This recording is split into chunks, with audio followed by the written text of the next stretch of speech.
നമസ്കാരം. മീനമാസത്തിലെ ഉത്രവും പൗർണമിയും ഒത്തുചേർന്നു വരുന്ന ദിവസത്തെയാണ് പൈങ്കുനി ഉത്രമായി എല്ലാവരും ആഘോഷിക്കുന്നത്. എന്നാൽ ഇപ്രാവശ്യം പൈങ്കുനി ഉത്രം വന്നിരിക്കുന്നത് വെള്ളിയാഴ്ചയും പൗർണമി വരുന്നത് ശനിയാഴ്ചയുമാണ്. എന്നാൽ ഉത്രം ആഘോഷിക്കുന്നത് വെള്ളിയാഴ്ച തന്നെയാണ്.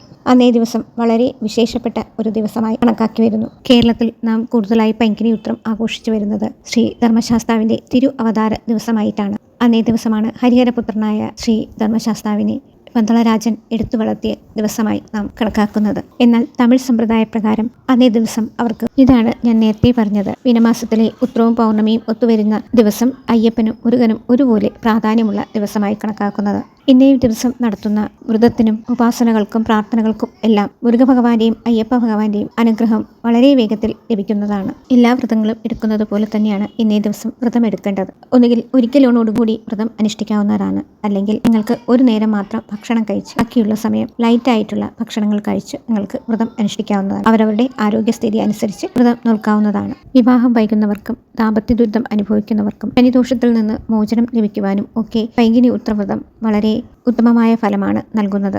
അതുപോലെ തന്നെ വ്രതം അനുഷ്ഠിക്കാൻ കഴിയാത്തവർ മുരുകക്ഷേത്രത്തിലോ അല്ലെങ്കിൽ ശാസ്താവിന്റെ അമ്പലത്തിലോ അതുമല്ലെങ്കിൽ ശിവക്ഷേത്രത്തിലെങ്കിലും നടത്തേണ്ടതാണ്. എല്ലാ അയ്യപ്പ ക്ഷേത്രങ്ങളിലും മുരുകന്റെ അമ്പലങ്ങളിലും അന്നേ ദിവസം പ്രത്യേക അഭിഷേകങ്ങൾ ഉണ്ടാവും. അതിനായിട്ട് നാം കരിക്ക്, പാല്, ഭസ്മം, നെയ്യ് എന്നിവ അടങ്ങുന്ന 5 കൂട്ടം അഭിഷേക സാധനങ്ങൾ നാം വാങ്ങിച്ചു കൊടുക്കുന്നത് വളരെ ഉത്തമമാണ്. ഇതിലൂടെ നാം നേടുന്നത് ഐശ്വര്യവും സന്തോഷകരമായ ഒരു ജീവിതമാണ്. സന്താനഭാഗ്യവും മംഗല്യഭാഗ്യവും കാര്യവിജയവും അന്നേ ദിവസം മുരുകഭഗവാനും അയ്യപ്പ ഭഗവാനും ചെയ്യുന്ന വ്രതത്തിലൂടെയും പ്രാർത്ഥനയിലൂടെയും ഒക്കെ നമുക്ക് ലഭിക്കുന്നതാണ്. ഈ പൈങ്കുനി ഉത്ര ദിവസമാണ് ഹിമവൽപുത്രിയായ പാർവതീദേവി ശിവഭഗവാനെ സ്വന്തമാക്കിയ ദിവസവും ദേവസേനയെ പ്രണയിച്ച് സുബ്രഹ്മണ്യ ഭഗവാൻ വിവാഹം ചെയ്ത ദിവസവും ഒക്കെ ആണ് ഈ വിശേഷാൽ ദിവസം. പഴനിമല മുരുകന് 10 ദിവസത്തെ ഉത്സവം നടക്കുന്നത് ഈ പൈങ്കുനി മാസത്തിലാണ്. അതുപോലെ തന്നെ ശബരിമല ധർമ്മശാസ്താവിനും ഇന്നേ ദിവസമാണ് ആറാട്ടോടുകൂടി ഉത്സവം 10 ദിവസത്തെ ഉത്സവം സമാപിക്കുന്നതും. തിരുവനന്തപുരത്ത് ശ്രീ പത്മനാഭസ്വാമി ക്ഷേത്രത്തിലും ഇന്നേ ദിവസമാണ് ആറാട്ട്. 10 ദിവസത്തെ ഉത്സവത്തിന് സമാപനം കുറിച്ചുകൊണ്ട് ആറാട്ട് നടക്കുന്നതും ഇന്നേ ദിവസമാണ്. ഇനി വ്രതമെടുക്കാൻ കഴിയാത്തവരും ക്ഷേത്രത്തിൽ പോകാൻ ബുദ്ധിമുട്ടുള്ളവരും ആണെങ്കിൽ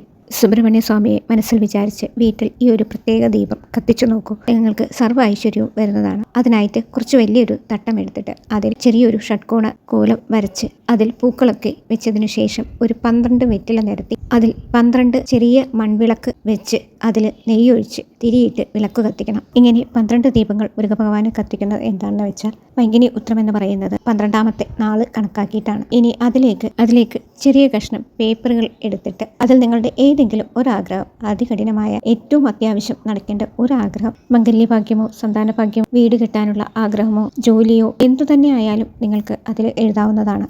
നിങ്ങൾ എഴുതുക. അത് എന്നിട്ട് ഓരോ വിളക്കിന്റെ അടിയിലായിട്ട് നിങ്ങൾ വെച്ചു കൊടുക്കണം. വെറ്റിലയുടെ അടിയിലായിട്ട് നിങ്ങൾ വെച്ചു കൊടുക്കണം. ആഗ്രഹങ്ങൾ എന്തു തന്നെ ആയാലും അത് അടുത്ത പൈങ്കുനി ഉത്രത്തിന് മുന്നേ നടന്നു കിട്ടുന്നതാണ്. അല്ലെങ്കിൽ അതിനുള്ളൊരു വഴി ഭഗവാൻ നിങ്ങൾക്ക് കാണിച്ചു തരുന്നതാണ്. വിശ്വാസത്തോടു കൂടിയും പ്രാർത്ഥനയോടും കൂടി ഇത് ചെയ്തു നോക്കാവുന്നതാണ്. ഇനി ഇതുപോലെ 12 വെറ്റില വെച്ച് വിളക്ക് കത്തിക്കാനാവുന്നില്ലെങ്കിൽ 6 വെറ്റില വെച്ചും നിങ്ങൾക്ക് സാധാരണ വെറ്റില ദീപം കത്തിക്കുന്നത് പോലെ കത്തിക്കാവുന്നതാണ്. അത് രാവിലെയും കത്തിക്കാവുന്നതാണ്, വൈകുന്നേരങ്ങളിലും കത്തിക്കാവുന്നതാണ്. അതുപോലെ തന്നെ ഇനി അതിനും കഴിയാത്തവർ ഒരു വെറ്റില വെച്ച് ഒരു നെയ്വിളക്ക് ദീപം കത്തിക്കാവുന്നതാണ്. നാളെ ഒരു ദിവസം അതെങ്കിലും നിങ്ങൾ ചെയ്യേണ്ടതാണ്.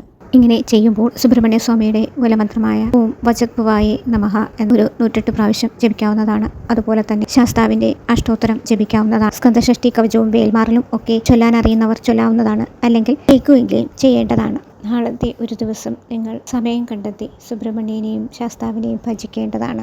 വിശ്വാസത്തോടുകൂടിയുള്ള നിങ്ങളുടെ പ്രാർത്ഥനയും ജപവും ഒക്കെ 100% ഫലം ലഭിക്കുന്ന ദിവസമാണ് നാളെ. എല്ലാവർക്കും സുബ്രഹ്മണ്യ സ്വാമിയുടെയും ധർമ്മശാസ്താവിന്റെയും അനുഗ്രഹം ഉണ്ടാവട്ടെ എന്ന് പ്രാർത്ഥിച്ചുകൊണ്ട്